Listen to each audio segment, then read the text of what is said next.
significado tenía esta festividad de Samhain para los celtas? ¿Cómo se celebraba y cuál era su importancia dentro del calendario celta? Que en los anteriores programas hemos hablado también de la rueda del año, pero este momento era muy importante y muy especial. Cuéntanos.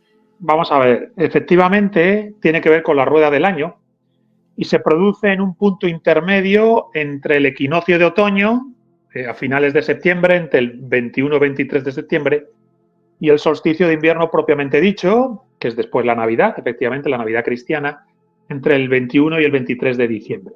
Entonces, en un momento intermedio que simboliza en gran medida el atardecer del año, la llegada del invierno, el crepúsculo anual, que es lo que está pasando a finales de octubre, primeros de noviembre, aparece una fiesta que en gran medida conocemos gracias a unos restos arqueológicos que se conocen con el nombre del calendario de Coligny, vinculado al mundo galo, a la céltica gala, al mundo de los galos, y al mismo tiempo a determinadas tradiciones que se investigan en el ámbito de la arqueología, buscando las fuentes primarias, las fuentes literarias, que vamos a rastrear en el mundo irlandés, en el folclore irlandés. Luego veremos que como lo podemos rastrear con otros nombres y otras formas en distintos lugares de Europa, incluida España. Pero lo interesante aquí es que, ojo, una fiesta vinculada a los muertos y a la idea de la continuidad entre los vivos y los muertos es una fiesta no solo céltica, no solo vinculada al calendario celta, sino que también se puede encontrar en Roma. Recordemos que Roma distingue lares, manes y lemures. Y en torno a los lares y los manes hay una serie de festividades. Bueno, pues salvando las distancias, el mundo celta y muy vinculado a esa rueda del año y a ese crepúsculo del año, genera una fiesta que en la terminología celto-irlandesa llaman de Samain, de Samonios. Esta es una palabra que nunca se ha usado antes fuera de ese contexto. Solo recientemente, bueno, pues se habla de Samain como si fuera algo que puede pasar en cualquier lugar, ¿no?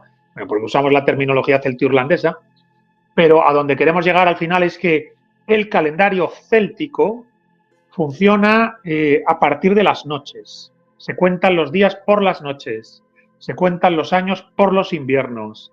La luna y las fases de la luna hacen parte fundamental de ese calendario celta. Y es aquí donde aparece esa idea de al atardecer del año, en el otoño del año, en la zona liminal del crepúsculo, en este caso el crepúsculo del año, la posibilidad de la fiesta de los muertos, entendida como una continuidad entre los vivos y los muertos. Vivos y los muertos estarían en el distinto plano de un mismo viaje, de un ciclo infinito de renacimiento. Lo correcto es más decir renacimiento que reencarnación para entendernos. Funcionando así toda esta fiesta como una especie de conexión con el mundo de ultratumba a partir de los vivos. Es un escenario que tiene dimensión iniciática, con las mascaradas de invierno, las calaveras, perdón, con las he llamado mascaradas de invierno, perdón, con las mascaradas tenebrosas o cadavéricas. No nos confundamos, las mascaradas de invierno son entre enero y febrero. Me he equivocado ahí, quería decir con las mascaradas cadavéricas, con las calaveras de ánimas, con los tubérculos vaciados con forma de calavera con el candil dentro. Y a partir de aquí también toda la idea de una especie de fiesta en la que las bebidas alcohólicas, los dulces, el intercambio con los muertos, la ofrenda de semillas a los difuntos. Bien, pues todo este tipo de prácticas que no son exclusivas, ya digo, del mundo celta, que se pueden rastrear en el mundo romano, que a partir de ahí no han dejado de darse en general en la civilización occidental. En el mundo celta han estado especialmente presentes, han pervivido especialmente en el mundo celto-irlandés, también en el noroeste español, aunque se conozca menos también en el noroeste español, y bueno, luego lo veremos, de ahí ha emigrado a Estados Unidos y de ahí ha vuelto rebotado en el famoso Halloween, ¿no? Pero a donde quiero llegar, y no sé si me estoy yendo por las ramas, al final es que existe una especie de momento del año que simbólicamente es el crepúsculo, el atardecer del año antes de la noche invernal, a una sociedad o una civilización, la céltica, en la que la noche y el invierno es el punto de partida, de ahí que el año arranque cuando vaya a atardecer, en el crepúsculo, entonces en el Samain, y vinculado a ese atardecer o zona liminal, el encuentro de los vivos y los muertos. Y las prácticas festivas en torno a comunicarse con esos difuntos. En este sentido, dejadme que os lea un fragmento que tengo aquí de un libro que recomiendo siempre, El origen de las fiestas, de Domingo Domené Sánchez, El origen de las fiestas, la cristianización del calendario, en editorial Laberinto, que fijaos el fragmento dice así. Yo creo que resume bastante lo que me planteas. Dice, el año céltico se centraba en 4 grandes ciclos festivos. El más importante era el Samhain, que se iniciaba el 1 de noviembre, comienzo del año nuevo, y que duraba hasta el día 10. En la noche que precedía ese día de año nuevo, es decir, en la noche del 31 de octubre, los druidas encendían un fuego nuevo frotando 2 palos de roble, el árbol sagrado de los celtas. Con él se prendía una gran hoguera en torno a la cual se entonaban canciones. Le seguía una gran asamblea a la que era obligatorio asistir, so pena, según la leyenda, de perder el juicio. En esta asamblea, que funcionaba como un auténtico parlamento, se discutían todo tipo de asuntos, vinculados a la vez al recuerdo de los muertos, del linaje, de los antepasados. Y después había un gran festín tras el cual se llevaban flores a los cementerios y quien quería abría incluso los sepulcros de sus antepasados, en comunicación directa ya con los restos calaverizados de sus antepasados. Se abrían las puertas del Sith, el mundo de los dioses y de los héroes, se abría a los vivos. Se producía la comunicación entre los vivos y los muertos. Aquí hace una referencia directa a un verdadero especialista en este tema en España, que es Francisco Marco Simón. Es una cita directa de un libro de Francisco Marco Simón, que es un estudioso de esta cuestión académico, una maravilla de intelectual a este respecto.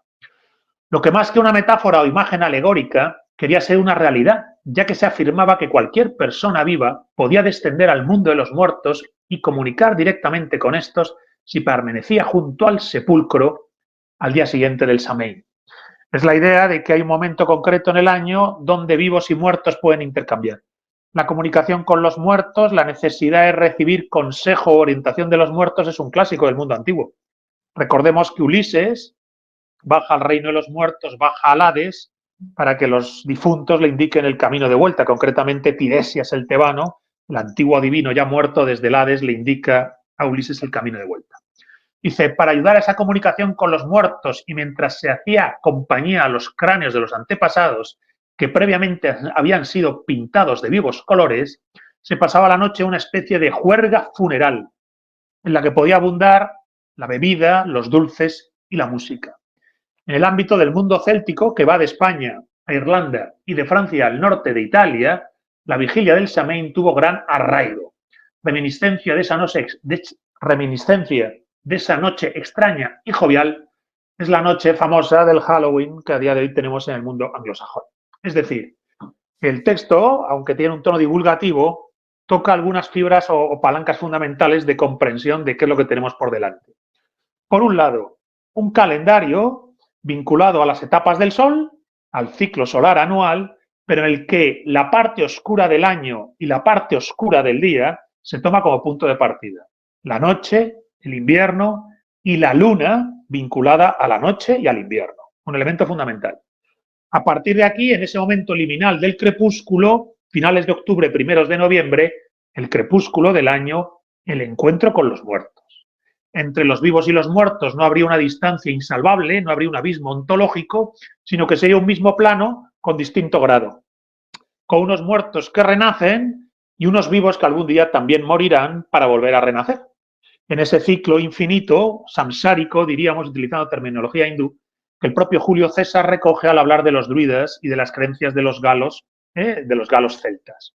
Entonces, esto que sería algo que podemos rastrear en la arqueología, el calendario de Coligny, en el estudio de las fuentes literarias tradicionales, en la mitología irlandesa, en el folclore popular, que podemos rastrear incluso en el folclore más antiguo, y aquí ya te puedes ir a fiestas que todavía a día de hoy se han podido documentar en Galicia, en Asturias, donde aparece un folclore popular de vestiduras cristianas, ahora lo veremos, pero cuyo fondo parece que remite precisamente al ciclo pagano.